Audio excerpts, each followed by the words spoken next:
Hi, my name is Chris Ward. I'm the president of Lazy Day Pools or lazydaypools.com.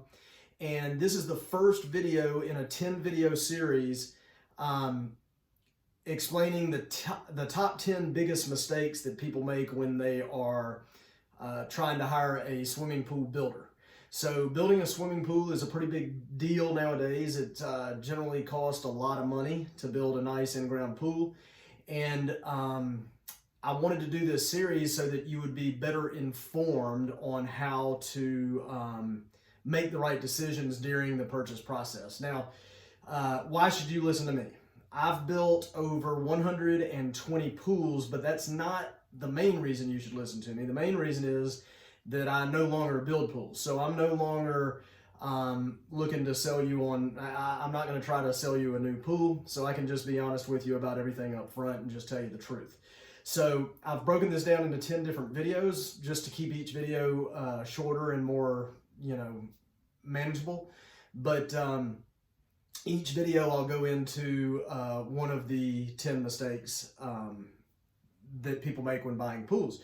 So the first biggest mistake is not having a good understanding of the 3 different types of swimming pools and which one might be right for you. So there's 3 different types of pools. There's the vinyl, all of these are in-ground pools that we're talking about. We're not talking about above-ground pools, but in-ground pools. The 3 main types of pools are vinyl, gunite, and fiberglass.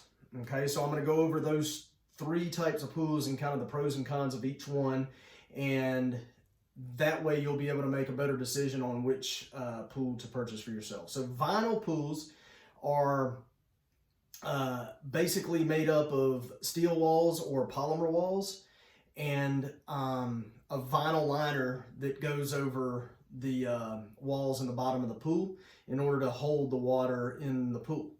The bottom of a vinyl pool is made out of what's called vermiculite or Poolcrete. Poolcrete's a brand of vermiculite. And the reason that Poolcrete or vermiculite is used instead of concrete is to properly manage groundwater rising and falling. So vermiculite hardens like concrete, so you can knock on it, but it's still water permeable, which means that the water table rises in the earth. It can pass through the pool bottom without damaging it. If we did the pool bottom in concrete, every time the groundwater rises, it can crack and damage the pool bottom. So vermiculite is used.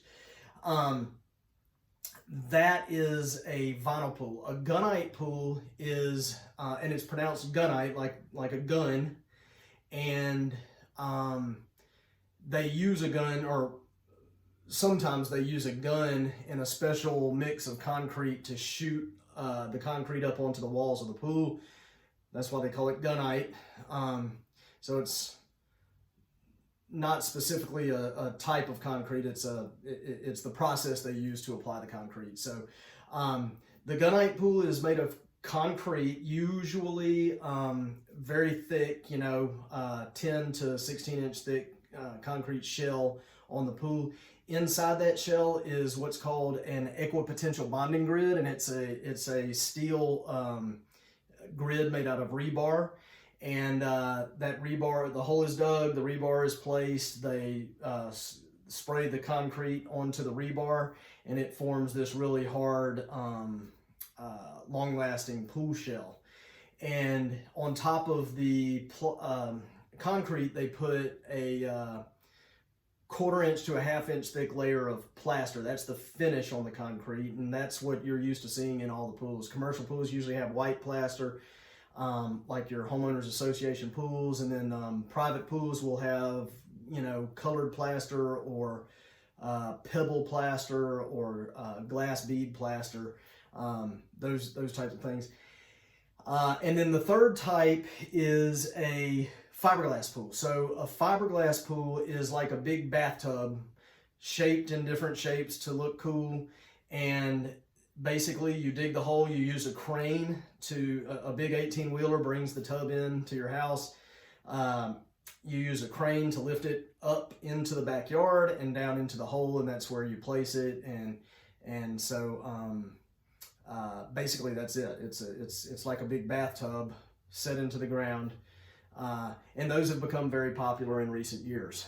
They've also come a long way with the finishes, the color finishes of the fiberglass shells and all that. So so they are good looking pools.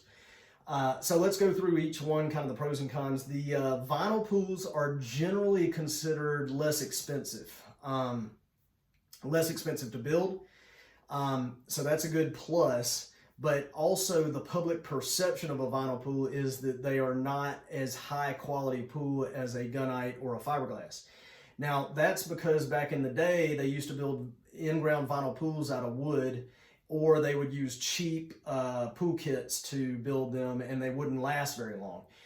That's all changed now. Most of the pool kits out there that are used are 14 gauge galvanized steel. They're just very high quality kits.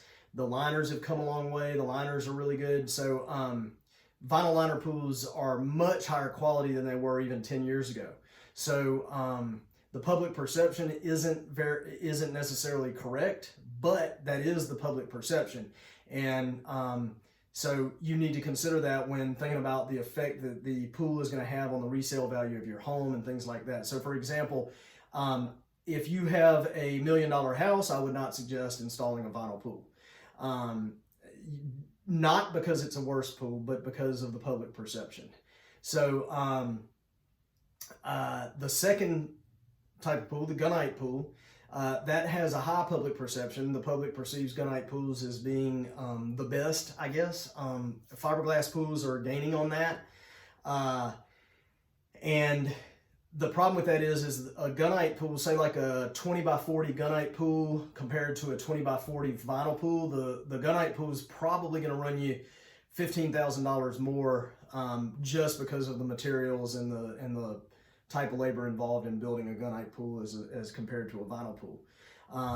That's before you start talking about all the bells and whistles, like the special sanitation equipment, the special filters, the waterfalls, the slides, all that cool stuff. The fiberglass pools, their price range has gone up significantly over the past 10 years, and their prices are very comparable to a gunite pool. So you're going to pay about the same for a fiberglass to a gunite. One thing with the fiberglass, the public perception of a fiberglass pool is high, so people do think that they are high quality pools, and they are. However, you have to be very careful to make sure that you're hiring someone who has been properly trained to install a fiberglass pool, because building a fiberglass pool is completely different than building all three of these pools are completely different. Most pool builders are going to specialize in one type of pool: vinyl, gunite, or fiberglass. Very few pool builders are going to do all three. And you just want to make sure that the pool builder has plenty of experience and training in installing a fiberglass pool, because the trick of a fiberglass pool is the prep work. All the prep work that happens before the tub even shows up on the 18-wheeler. All the longevity of the pool is going to be built during that prep work. So for example, if the bed of the fiberglass pool is not done correctly, not laser leveled, not perfect, before you put the shell in, you're going to have problems in the future. So a good pool builder is already going to know that, and that's just something that you can use to be a better educated purchaser of a swimming pool. Also, I'm hoping that understanding the differences between these three pool types will allow you to ask better questions when interviewing your pool builders. So that's it for this first video. I hope it was informative, and I'm going to move on to video number 2 in the series. So feel free to check that out. I'll keep all these videos as short as I can. Also, if you'd like to check out my website, it's lazydaypools.com, but we do not build swimming pools. Thanks a lot.